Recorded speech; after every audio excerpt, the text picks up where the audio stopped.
क्या आप बिलियनियर बनना चाहते हैं? कैसा रहे अगर आप एक दिन में $3 बिलियन कमाएं? अगर आपकी कमाई $8 बिलियन हो जाए तो क्या आपको खुशी होगी? इस बुक से आप सीखोगे कि अमीर कैसे बना जाए और अपनी वेल्थ को कैसे बरकरार रखा जाए। ये बुक आपको पैसे की सच्ची वैल्यू करना सिखाएगी। तो चलिए जानते हैं ऑथर के बारे में। मॉर्गन होसल एक इन्वेस्टर और आर्थर है। मॉर्गन एक investment fund the collaborative fund के पार्टनर भी है, जिसे 14 लोगों ने मिलकर शुरू किया था।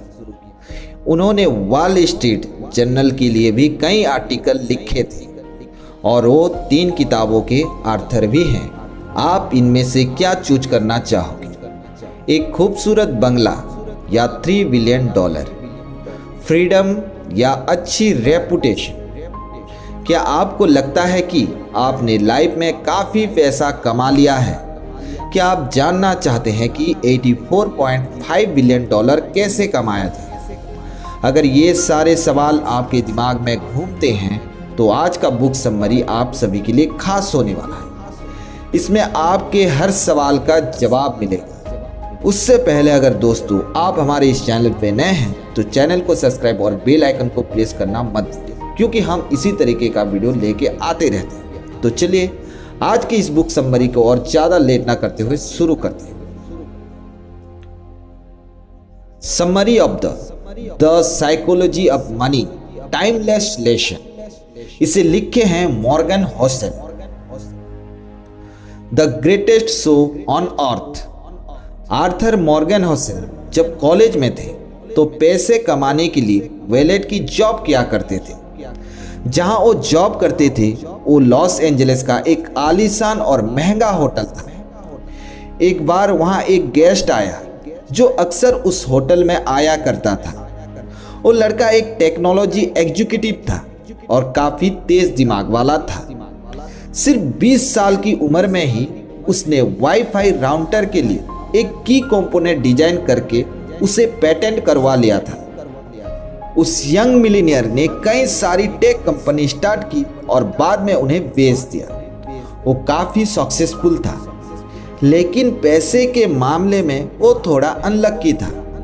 वो लड़का जहां भी जाता अपने साथ नोटों की घंटी रखता था और जो भी उसके साथ बात करता उसे वो ये पैसा दिखाता था। वो शराब पीकर बड़ी बड़ी डींग मारता था।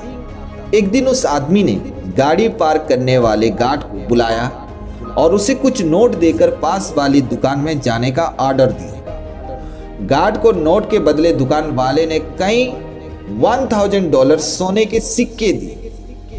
तो उस यंग टेक्नीशियन ने उन गोल्ड कॉइन्स का क्या किया होगा? उसने वो कॉइन्स समुद्र में फेंक दिए। उसने अपने दोस्तों को भी बुला लिया और सबने मिलकर वो कॉइन्स समुद्र में ऐसे फेंक दिए जैसे कोई तालाब में पत्थर फेंकता है। उसके कुछ दिनों बाद एक दिन वो यंग मिलीनियर गलती से होटल के लैंप से टकरा गया। मैनेजर ने उससे कहा कि लैंप की कीमत $500 है। तो उस आदमी ने तमाशा खड़ा कर दिया। उसने अपनी जेब से पैसे निकालकर मैनेजर के मुंह पर दे मारे और बोला, ये रहे $5000। अब दोबारा मुझे अपनी शक्ल मत दिखाना। शायद आप सोच रहे होंगे कि ये कहानी सच है क्या? शायद आप सोच रहे होंगे कि उस यंग मिलीनियर का क्या हुआ होगा। जी हाँ, ये स्टोरी एकदम सच है। इस किताब में आप कुछ ऐसी ही और कहानियां पढ़ेंगे, लेकिन इस कहानी के लास्ट में यंग मिलीनियर का दिवाला निकल जाता है। उसने कुछ ही सालों में जो कुछ कमाया था सब उड़ा दिया। उसके सारे पैसे खत्म हो गए और उसके यार दोस्त भी उसे छोड़कर चले गए। देखा दोस्तों आपने, पैसे से आप सब कुछ खरीद सकते हो पर अच्छा व्यवहार नहीं खरीद सकते। चलिए एक और कहानी सुनते हैं।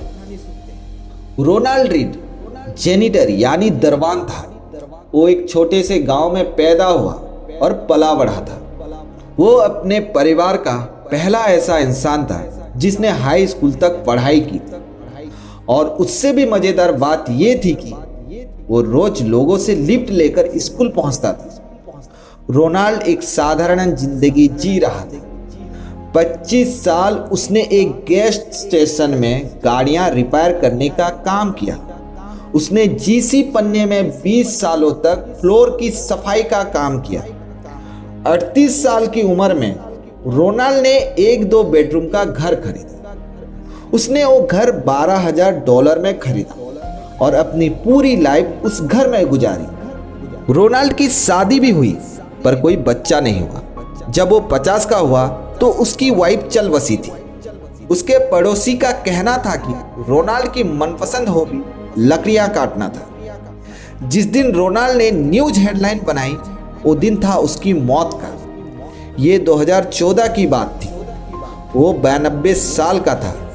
रोनाल्ड रीड के पास $8 मिलियन थे। उसने $2 मिलियन अपने 2 सौतेले बच्चों के लिए छोड़े थे और $6 मिलियन एक लोकल हॉस्पिटल और लाइब्रेरी को दान कर दिए थे। अगर आप विकिपीडिया में रोनाल्ड रीड के बारे में सर्च करेंगे तो उसमें आपको पता चलेगा कि वो एक चौकीदार, गैस स्टेशन अटेंडेंट, इन्वेस्टर, समाज सेवक और मिलीनियर था। लेकिन ये कैसे हुआ? इसमें कोई ट्रिक नहीं है। रोनाल्ड ने कोई लॉटरी नहीं जीती थी और ना ही उसे कोई खानदानी पैसा मिला था। रोनाल्ड इतने सालों से पैसा बचाकर ब्लू स्टॉक चिप्स में इन्वेस्ट कर रहा था। बस इतनी सी बात थी। वो एक एक पैसा सेव करता था, यहाँ तक कि उसने कभी इंटरेस्ट भी नहीं निकाला था। उसने अपनी सेविंग को सालों साल कंपाउंड किया था और उसकी मौत तक उसके पैसा $8 मिलियन रकम जमा हो चुकी थी। क्या आप कंपाउंडिंग का कॉन्सेप्ट जानते हैं? तो चलिए दोस्तों, इसके बारे में हम बाद में बात करेंगे, लेकिन उससे पहले आपको एक और स्टोरी सुननी चाहिए। अब जरा एक नजर डालते हैं उस आदमी पर जो रोनाल्ड रीड से बिल्कुल हटकर था। रिचर्ड ह्यूस्टन मेरिल लिंच में एक एग्जीक्यूटिव था। उसने हॉगवर्ड से MBA किया था और वो 40 की उम्र में रिटायर हो गया था। एक बिजनेस मैगजीन की 40 under 40 most successful people list में उसका नाम भी था। कनेक्टिकट में रिचर्ड का 18,000 स्क्वायर फीट का बंगला था, जिसमें 2 स्विमिंग पूल, 2 लिफ्ट, 7 गैरेज और 11 बाथरूम थे। इस बंगले की मेंटेनेंस का खर्चा ही $90,000 महीना था और इसकी मेंटेनेंस में रिचर्ड ने काफी बड़ा उधार लिया था। लेकिन फिर उसकी किस्मत ने करवट बदली। 2008 में फाइनेंशियल क्राइसिस आया और रातों रात रिचर्ड फुटपाथ पर आ गया। उसी साल उसने बैंक करप्सी के लिए फाइल किया। इन दोनों यंग मिलीनियर्स रोनाल्ड रीड और रिचर्ड की कहानी से हमें क्या शिक्षा मिलता है? फाइनेंशियल सक्सेस कोई साइंस नहीं है, बल्कि फाइनेंस ही एक ऐसी फील्ड है जहां रोनाल्ड रीड जैसे लोग भी सक्सेस हो सकते हैं। एक हम्बल एजुकेशन और एक्सपीरियंस वाला इंसान सर्जन, आर्किटेक्ट या इंजीनियर नहीं बन सकता, लेकिन फाइनेंस में रोनाल्ड रीड जैसा मामूली आदमी भी काफी बढ़िया अचीवमेंट कर सकता है। फाइनेंशियल सक्सेस एक स्पॉट स्किल है जिसे कोई भी सीख सकता है। ये एक यूनिक फील्ड है जहां आपकी नॉलेज से ज़्यादा आप कैसे बिहेव करेंगे ये ज़्यादा मायने रखता है। फाइनेंस की फील्ड पैसे की साइकोलॉजी समझाने का तरीका है। आप चाहे जहां से भी हो, जैसे भी हो, पैसा आपका दिमाग बड़ा बना देता है। बस आपको हमेशा अलर्ट रहने और ध्यान देने की जरूरत है। हर कोई अमीर बन सकता है, पर हर कोई हम्बल नहीं होता। आशा करता हूँ आज की इस बुक समरी से आपको बहुत कुछ सीखने को मिला हो। आपका राय हमें कमेंट सेक्शन में जरूर कमेंट करके बताएं और इसी तरीके का वीडियो पाने के लिए चैनल को लाइक, शेयर एंड सब्सक्राइब जरूर कर दें। फिर मिलते हैं और एक नई वीडियो के साथ। तब तक जय हिंद, जय भारत।